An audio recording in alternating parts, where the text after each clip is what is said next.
made a person out of a person. That's the kind of good dialogue you get in Gemini. Yeah. No one unintentionally laughed at that scene during the screening itself. No, they did not. That wasn't one of the most notable unintentional laughter scenes. I'm Greg Alba. I'm John Humphrey. We're going to talk about Will Smith in Gemini Man. Woo! Directed by Ang Lee. You know, honestly, there's some good things in this movie and there's some bad things in this movie. But one thing for sure I was blown away by, and you could audibly hear the crowd throughout, because they shot this movie in what frame rate was this? Was it like 48 or something like that? You've heard of it more 120 or something like that? Yeah. Oh, was it? Oh, dang. So they shot this like insane frame rate. We saw it at the Regal Cinemas, like the laser quality projection in Real D 3D. Mm-hmm. This is some of the best 3D in a live action film I've ever seen. Yeah. I was really like, especially in the opening scene, I was like, wow. He looked like a giant on screen because he was like really popping out of the screen. It really does look like he's coming right at you. And yeah, the guns and everything. It was like, whoa, they're really like out there. It's kind of scary and intimidating at first. Yeah, it's weird because it's the first time you realize it's being projected so much larger than you. So that really worked for me. I can't speak for how the frame rate will play in a non-Real D laser projection quality, but I can say that this seemed like the kind of quality projection that you need to fully experience this on. And the way how I like in how there are Nolan films that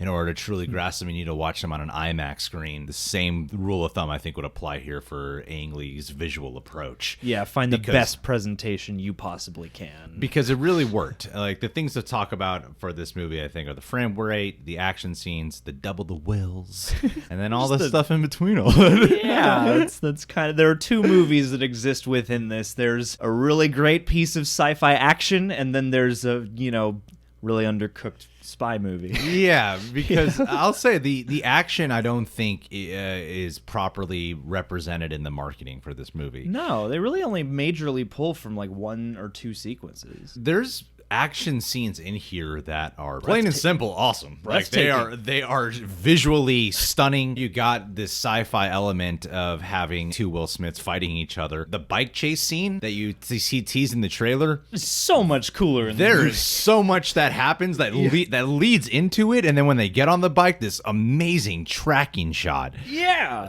that there are people really that clapped when the shot was done. Yeah, not the sequence, but the shot, because it was beautiful. Awe-inspiring. I was really blown away by it, and it seemed like the whole frame rate and the effects and everything, and Ang Lee's unique special touch was really applied during the action moments here. And then the other thing with the other Will Smith, there were times where it looked flawless. Yeah. Like there was there's two of them. There's a young Will Smith. Oh my God, they did it. They did it. There's a few moments that I could think of that especially looked uncanny and jarring. Well, it comes back to the considerations you take when you're shooting CGI, and there's one moment that, because there are a lot of things to think about during this movie, young Will Smith calls older Will Smith to a specific place, and he insists on that place. And part of my mind went, oh yeah, because it's dark down there. You can really make the CG look good in a dark place. Yeah. Because some of the most difficult to nail shots are in those hero shots in bright daylight. But a lot of the movie is done with a very impressive panache for lighting as well. Like, Ang Lee brings such a visual flair to this, and to speak to the frame rate and the visual effects, like, that's hard because you have that many more frames to animate of a really hard to nail effect. Yeah. And as far as de-aging technology goes, it's not completely unnoticeable. There are times where it does look rough, which is still weird to say because it's impressive, but it really does speak to the visual prowess. And that frame rate takes a second to get used to, I think, but for me, it actually enhanced the action, as opposed to, I think everyone's go-to is The Hobbit, where it kind of took away from it. I think it also speaks to the quality of the stunts. It made everything feel really like they did it in camera and they were there. The thing with the action too that I thought was cool, my mind kind of goes to video games. It's kind of like when you get the option in a game to look at it from third person point of view and then hop into first person point of view, because there's a lot of POV shots in here. Some POV shots. And they're great POV shots that do serve to enhance the experience of the scenes. The thing though is that in between all this, because there's like a plot here, sure. You've seen the trailer, you know the basic plot, and actually the movie kind of behaves behaves as though you don't know what the revelation's going to be. Well, Will Smith is the best at what he does. How do I know this? Because the movie reminds me every other scene. He says so. Will a Smith lot. is the best. Yeah. Everyone says, you're the best. You're the best, Will Smith. Will Smith goes, I'm the best. I'm the best. That's why there's another me out there. You got me because I'm I was old. the best, and it's torturing me that I'm the best. 'Cause I want to be something else. I think Will Smith, he brings some of his charisma, his charm. I don't know which performance is better, young or old. This feels like a script that was probably sitting on the shelf for 20 years because there were times where this feels like a 90s action movie. Oh, totally. Except without any of the fun, cheesy flair in between the action scenes. This movie approached the idea of cloning like you would have in maybe the 90s. Yeah, like no, totally. as a mind blower. It absolutely feels In a like post-Fallen Kingdom world, I don't think it's mind-blowing anymore, The only time the frame rate for me didn't work was actually in between the action moments. There's no personality or visual flair at all, or rhythm. Or real flavor of any kind. Nothing, but it's shot in the most basic way, edited in the most basic way. Not saying every shot in here needs to be like a crazy money shot. It's just the scenes are so kind of lackluster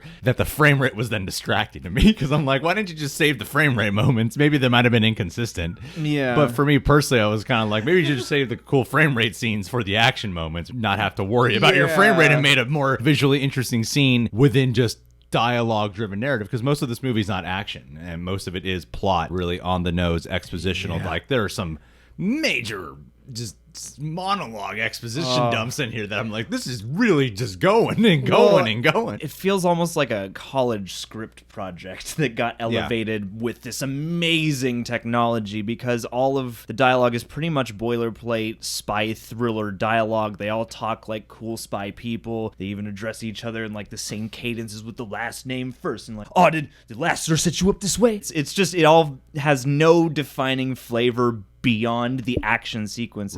It starts to feel dull because you can tell where it's going. It's not as mind-blowing as it thinks it is, and it feels like two movies Frankenstein together. It feels like a really amazing action sci-fi thriller meets like a first draft of a treatment of a basic spy movie. And so it's weird because I think everything on a technical level is on point for the action, and I think regardless of what the script is doing, all the actors are doing a good job. They're all committed. They have chemistry, but there's just nothing to the script. I think Mary Elizabeth Winstead stood out in terms of a player that wasn't really marketed at all.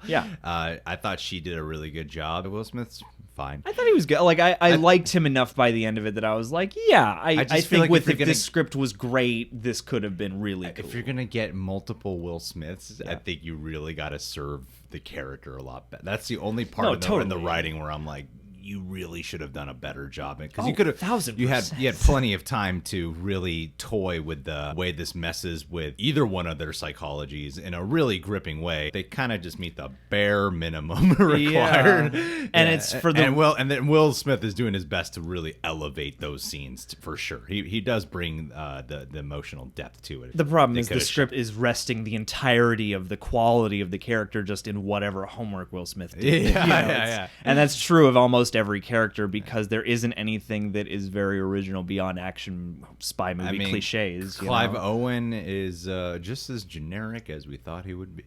And like there are hints that in a movie that had more commitment to any kind of choices with its characters could have been interesting to some degree, but he just is another undercooked, underwritten kind of snivelly element of this project. And so when you have this action that is so dazzling and also very hard hitting and very real and immediate, and it's like you're there, and that's part of what's impressive about it, when the rest of the movie feels like a complete movie fantasy, it really creates this inconsistent experience. I mean, overall, I would still recommend it. Check it out if you love action. I would recommend it in the exact format we watched it in. Like I said at the beginning, I don't know how this will look on any other format. I feel like some people might be distracted by the frame rate on a different kind of format, but if you're able to watch it in the format that we watched it in, it's worth it. I'm really 50-50 over it, but I would still say go watch it. It's certainly not the sum of its parts, but it has some great parts that are worth seeing. I think if you do care about stunts, action, that aspect of cinema, there is some stuff that's really worth seeing in a theater environment that has enough good work around it to support it. It's just, don't go in expecting much, because if you do, I think you'll be kind of upset. All right, guys. Well, what Will Smith movie from the past would be better with the Will Smith of today? Comment below. You guys can subscribe to The Real Rejects. Click that notification bell. Thank you again to Real D for hooking that up. Before we wrap this up, I'd like to give a patron of the day shout out to a man named Daniel Gallagher. Oh, hey. Daniel. Sorry, you were going to say hi. I was going to say hi. Now that we are friends on Facebook, Daniel, I wanted to say that snooping through your photo, you seem like an irresistible gentleman. I can only imagine, with the fact that you're in the medical field, out of everyone at our Patreon page, you're probably the one who has the best access to getting himself a little cloned. Daniel with the ladies, I can imagine being like a big threat to all the other men in the room. But two Daniels? 2 Daniels with the ladies. Well, that's a crime spree waiting to happen. Don't do it, Daniel. Yeah. Your ego will get too big and you will hurt someone. Or you'll just, wither yourself away trying to keep up with all those ladies because, 2 of you isn't going to be enough. You're going to have to create a whole army of Gallaghers to keep up. I went a lot darker. You did. I tried to bring it back up into the light. That's all. That's the Gemini side of this, man. It's the 2 sides. It's the dark and the light. Shout out time.